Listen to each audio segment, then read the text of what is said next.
ഉണ്ണി ഫ്രഷായി ഇറങ്ങുമ്പോൾ ലച്ചു ബെഡിൽ കിടക്കുന്നത് കണ്ടു. മുഖം വാടിയാണ് ഇരിക്കുന്നത്. ശ്രീ. അവൾക്കടുത്തായി ഇരുന്ന് അവൻ പതിയെ വിളിച്ചു. അവൾ മുഖം ഉയർത്തി അവനെ നോക്കി. കലങ്ങിയിരിക്കുന്ന കണ്ണ് കണ്ടതും അവൻ്റെ മുഖം മാറി. എന്തിനാ സങ്കടം? ഞാൻ എന്ത് ചെയ്തിട്ട് അവർക്ക് എന്നോട് ഇത്ര ദേഷ്യം? അവർക്ക് കമ്പനി കൈവിട്ടു പോകുന്നതിൻ്റെ ദേഷ്യമാണ്, അല്ലാതെ വേറൊന്നുമല്ല. അതൊന്നോർത്ത് സങ്കടപ്പെടേണ്ട, എല്ലാം ശരിയാകും. ഞാനില്ല നിന്റെ കൂടെ. അവളെ ചേർത്ത് പിടിച്ച് കിടന്നു അവൻ. ഓഫീസിൽ നിന്ന് ഇറങ്ങുമ്പോൾ കുറച്ച് ലേറ്റായിരുന്നു കിച്ചു. അതുകൊണ്ട് കുറച്ച് വേഗത്തിലാണ് വണ്ടി ഓടിച്ചത്. അവൻ മിറർ വഴി പിറകിലേക്ക് നോക്കി. കുറച്ചു നേരമായി ഒരു വണ്ടി ഫോളോ ചെയ്യുന്നുണ്ട്. അവൻ കാര്യമാക്കാതെ മുന്നോട്ട് നോക്കി ഓടിച്ചു. കുറച്ചുകൂടെ മുന്നോട്ട് പോയപ്പോൾ പെട്ടെന്ന് മുന്നിലേക്കൊരു ടോൾസ് കയറി വന്നപ്പോൾ അവൻ വണ്ടി വെട്ടിച്ചു. എങ്കിലും പിറകിൽ വന്ന വണ്ടി അവൻ്റെ കാറിനെ ഇടിച്ചു.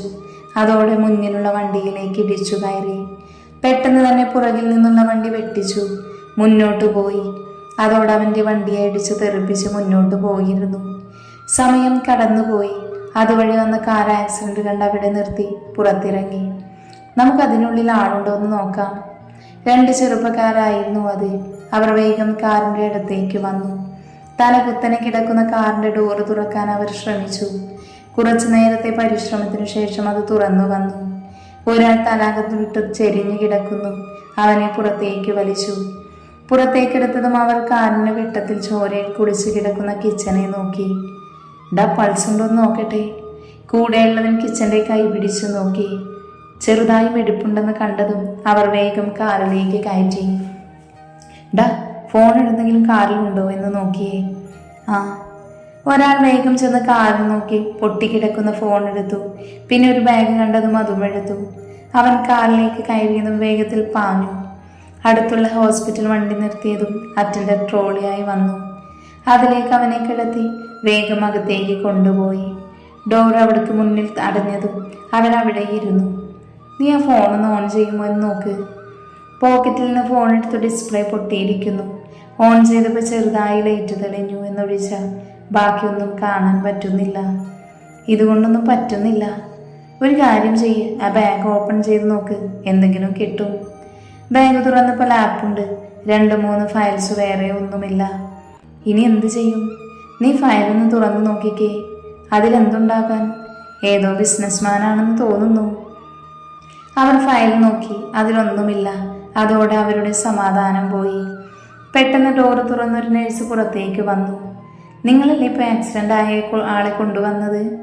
അതെ. ഇതാ പാൻസിൻ്റെ പോക്കറ്റിൽ നിന്ന് കിട്ടിയതാ. അവർ വാലറ്റ് കൊടുത്തു. ഇത് കഴുത്തിലുണ്ടായിരുന്ന ചെയിന, ഇത് റിങ്. സ്വർണം അവരുടെ കയ്യിൽ കൊടുത്ത് നഴ്സ് അകത്തേക്ക് പോയി. വാലറ്റ് തുറന്നു നോക്ക്. അത് തുറന്നു നോക്കി ലൈസൻസ്, ID, ആധാർ, അങ്ങനെ എല്ലാം അതിലുണ്ട്. ഓ, കിരൺ വർമ്മ, ഇത് മറ്റേ അഗ്നിദേവ് വർമ്മയുടെ ബ്രദർ അല്ലേ? അതെ. നീ അതിൽ വല്ല നമ്പറുണ്ടോ എന്ന് നോക്കിയേ. മൊത്തം തപ്പിയിട്ടുമൊന്നും കിട്ടിയില്ല. ഇനി എന്ത് ചെയ്യും? നമുക്ക് റിസപ്ഷൻ ചെന്ന് ഇവരുടെ നമ്പർ കിട്ടുമോ എന്ന് നോക്കാം. നീ ഇവിടെ നിൽക്ക്, എന്തെങ്കിലും ആവശ്യം വന്നാലോ ഞാൻ പോയി നോക്കാം. വിനു പോയതും ദേവു അവിടെ ഇരുന്നു. പറയൂ സർ, വർമ്മ ഗ്രൂപ്പ്സിൻ്റെ ആരെങ്കിലും നമ്പർ കിട്ടുമോ? വർമ്മ ഗ്രൂപ്പ്സ്? അവരുടെ നമ്പർ എന്തിനാ സർ? ഇപ്പം ആക്സിഡൻ്റ് ആയി കൊണ്ടുവന്നത് കിരൺ വർമ്മ എന്ന ആളെയാ. കിച്ചുവിൻ്റെ ID എടുത്ത് അവർക്ക് കൊടുത്തുകൊണ്ട് അവർ പറഞ്ഞു. Oh my God. അവർ വേഗം തന്നെ ആർക്കോ വിളിച്ചു. Hello sir. യെസ് സർ, ഇത് മെഴ്സിറ്റി ഹോസ്പിറ്റലിൽ നിന്നാണ്. പറയൂ സർ, കിരൺ സാർ ആക്സിഡൻ്റ് ആയിക്കൊണ്ട് വന്നിട്ടുണ്ട്. വാട്ട്? സാർ എത്രയും പെട്ടെന്ന് ഇവിടെ എത്തണം. ഓക്കെ. ഫോൺ കട്ട് ചെയ്തതും അവർ മുന്നിൽ നിൽക്കുന്നവനെ ഒന്ന് നോക്കി. നിങ്ങൾ അറിയുമോ ആളെ? ഇല്ല, വഴിയിൽ ആക്സിഡൻ്റ് ആയി കിടക്കുന്ന കണ്ടുകൊണ്ട് വന്നതാ. ഈ ഹോസ്പിറ്റലിൻ്റെ ഓണറാണ്. വാട്ട്? യെസ്. ഓ, അവരിപ്പോൾ എത്തുമോ? യെസ്. ഓക്കെ. അവൻ വേഗം ദീപുവിൻ്റെ അടുത്തേക്ക് പോയി. അവൻക്ക് ചെറിയൊരു സമാധാനം തോന്നി. ഫുഡ് കഴിച്ച ആളിലിരിക്കുവാണ് എല്ലാവരും. കിച്ചു വന്നില്ലല്ലോ. അവൻ തിരക്കിലാണെന്ന് പറഞ്ഞ് വിളിച്ചിരുന്നു. ആണോ? എങ്ങനെയാ വരുന്നേ? വണ്ടി ഓഫീസിൽ കൊണ്ട് ഇട്ടിട്ടുണ്ട്. ലച്ചുമോളെ. അച്ഛാ, എന്തൊരു സങ്കടം പോലെ. ഒന്നുമില്ല. അവർ പറഞ്ഞു കേട്ടാൻ ഇങ്ങനെ വിഷമിക്കുന്നതെങ്കിൽ അത് വേണ്ട. അവർക്കെല്ലാം കഷ്ടപ്പെട്ടു പോകുന്നതിൻ്റെ ദേഷ്യമാണ്. അതെ, ഇനിയിപ്പോൾ പണം വേണമെങ്കിൽ പിച്ചെടുക്കണം, അതിൻ്റെയാ. മതി, ഇനി അതേക്കുറിച്ചൊരു സംസാരം വേണ്ട. എന്നെല്ലാവരും പോയി കിടന്നോ? അവൻ വന്നില്ലല്ലോ. അവൻ വന്നോളും, ഇവിടെ നോക്കിയിരിക്കണ്ട. എല്ലാവരും അവരവരുടെ മുറിയിലേക്ക് പോയി. അഗ്നി നേരെ വാഷ്റൂമിലേക്ക് പോയി. ലച്ചു അവനെ ഒന്ന് നോക്കിയിട്ട് ബാൽക്കണിയിലേക്കും. അഗ്നി ഫ്രഷായി മുറിയിലേക്ക് വന്നു. ലച്ചുവിനെ കാണാതെ അവൻ ബാൽക്കണിയിലേക്ക് നോക്കി. ശ്രീ. ആകാശത്തേക്ക് നോക്കി നിൽക്കുന്നവൾ അഗ്നിയുടെ വിളിയേട്ട് പെട്ടെന്ന് തിരിഞ്ഞു നോക്കി. ഫ്രഷാകുന്നില്ലേ? ആ, എന്ന ചെല്ല്. അവൾ വാഷ്റൂമിലേക്ക് പോയതും അഗ്നി ബെഡിലേക്ക് കിടന്നു. കുറച്ചു കഴിഞ്ഞ് ലച്ചു പുറത്തേക്ക് വന്നു. ബാൽക്കണി ഡോർ അടച്ച് ലൈറ്റ് ഓഫ് ചെയ്ത് അവൾ ബെഡിലേക്ക് കിടന്നു. അഗ്നി ബെഡ് ലാമ്പ് ഓൺ ചെയ്ത് ലച്ചു അവൻ്റെ അടുത്തേക്ക് കിടന്നതും അവൻ അവളെ നെഞ്ചിലേക്ക് ചേർത്തു കിടത്തി. ശ്രീ, വെറുതെ ഓരോന്ന് ആലോചിച്ച് വിഷമിച്ച് കിടക്കല്ലേ. ഇതൊക്കെ മാറ്റാൻ ഞാനൊരു കാര്യം തരട്ടെ? എന്താ? അവൾ നെഞ്ചിൽ നിന്ന് മുഖമുയർത്തി അവനെ നോക്കി. അവൻ അവളെ ബെഡിലേക്ക് കിടത്തി. അവൾക്ക് മുകളിലായി വന്ന് കൈകുത്തി ബാലൻസ് ചെയ്തു. അവൻ അവളുടെ കണ്ണിലേക്ക് നോക്കി.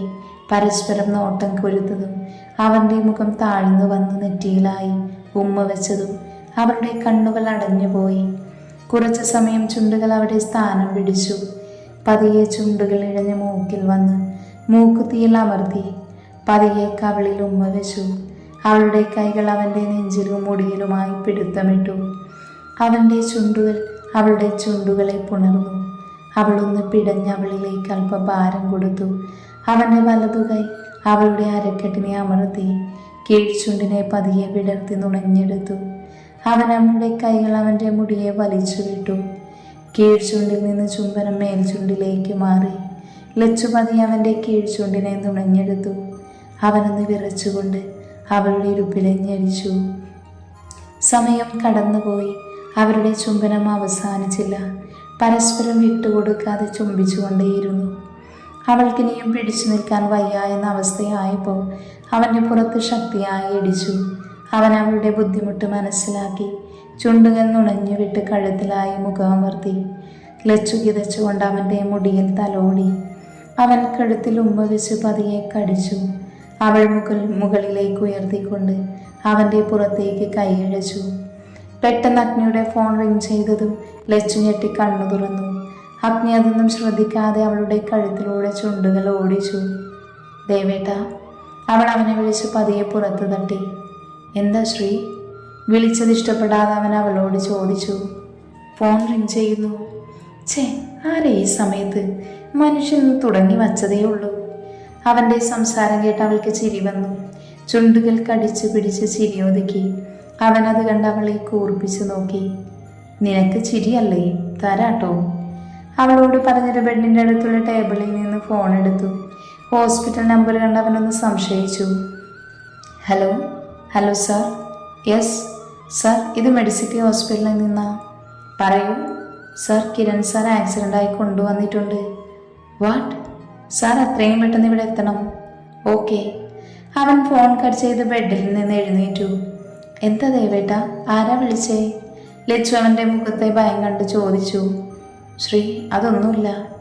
ഇല്ല, എന്തോ ഉണ്ട്, എന്നോട് പറ. അവൻ നെറ്റിയിൽ വിരൽ കൊണ്ടൊന്ന് തിരുമ്മി. കിച്ചുവിന് ആക്സിഡൻറ്റ്, നമ്മുടെ ഹോസ്പിറ്റലുണ്ട്, അവിടെ നിന്നാ വിളിച്ചേ. ഞാൻ അങ്ങോട്ട് ചെല്ലട്ടെ? അയ്യോ, ഏട്ടനെന്താ പറ്റി? ഞാനും വരാം. വേണ്ട, ഞാൻ പോയിട്ട് വരാം. ഒറ്റയ്ക്ക് എങ്ങനെ? ഞാൻ അവന്മാരാരെങ്കിലും വിളിച്ചോളാം. നീ വരണ്ട, ഇവിടെ ആരോടും പറയണ്ട. എന്നെ ചോദിച്ചാൽ ഞാനൊരു ഫോൺ വന്ന് പോയി എന്ന് മാത്രം പറഞ്ഞാൽ മതി. അവളോട് പറഞ്ഞ് വേഗം ഡ്രസ്സ് ചേഞ്ച് ചെയ്യാൻ പോയി. പെട്ടെന്ന് തന്നെ ഡ്രസ്സ് മാറ്റി അവൻ പുറത്തേക്ക് വന്നു. ഫോണെടുത്ത് ആദ്യം വിളിച്ച് പുറത്തേക്ക് ഇറങ്ങി. അവന് പിറകെ അവളും ചെന്നു. മെയിൻ ഡോർ തുറന്ന് അവൻ പുറത്തേക്ക് ഇറങ്ങിയതും ലച്ചു അവനെ നോക്കി നിന്നു.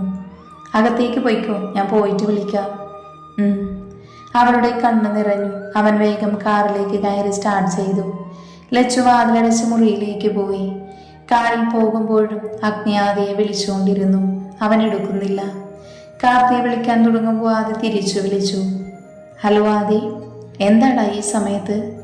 ആദി, കിച്ചുവിന് ആക്സിഡൻറ്റ്, നമ്മുടെ ഹോസ്പിറ്റലിലാണ്, വേഗം അങ്ങോട്ട് വാ, ഞാൻ പോയിക്കൊണ്ടിരിക്കുക.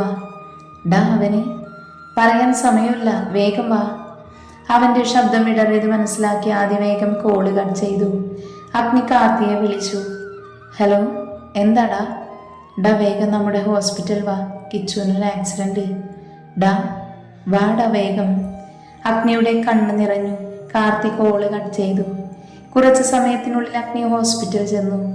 കാറ് പാർക്ക് ചെയ്യാനൊന്നും നിൽക്കാതെ കീ സെക്യൂരിറ്റിയെ ഏൽപ്പിച്ചവൻ റിസപ്ഷനിൽ ചെന്ന് അന്വേഷിച്ചു. സർ, ഐസിയുവിലാ. അവൻ വേഗം അങ്ങോട്ടേക്ക് ഓടി. വിനു ദീപുവിൻ്റെ അടുത്തേക്ക് നടന്നു. അവൻ അവിടെ ചാരിയിരിക്കുന്നുണ്ട്.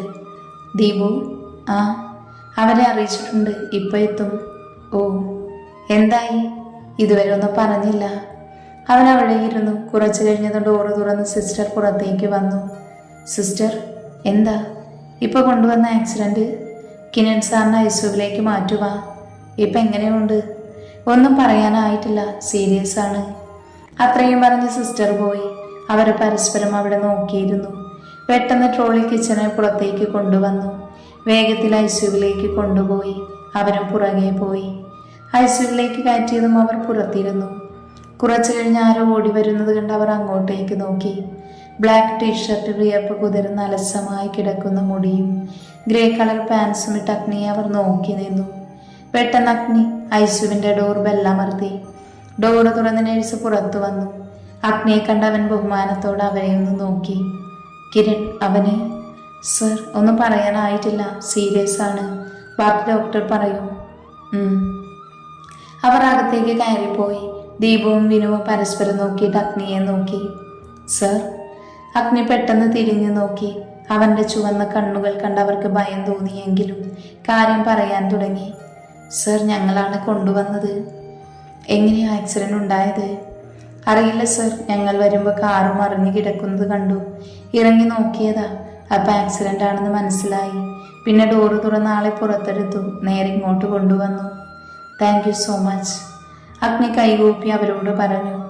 അയ്യോ സർ, അതൊന്നും വേണ്ട. നിങ്ങൾ എവിടുന്നാ? ഞങ്ങളൊരു ഫ്രണ്ടിൻ്റെ അടുത്ത് വന്നിട്ട് പോകുന്ന വഴിയാ. നിങ്ങളുടെ പേര്? വിനു. ദീപു.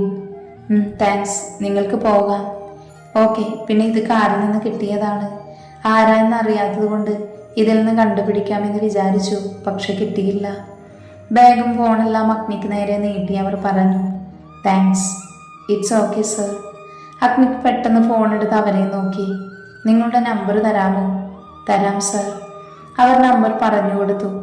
ഓക്കെ സർ, ഞങ്ങളെന്നാൽ പൊയ്ക്കോട്ടെ. ഓക്കെ, ഒരിക്കൽ കൂടെ താങ്ക്സ് അവനിവിടെ എത്തിച്ചതിൽ.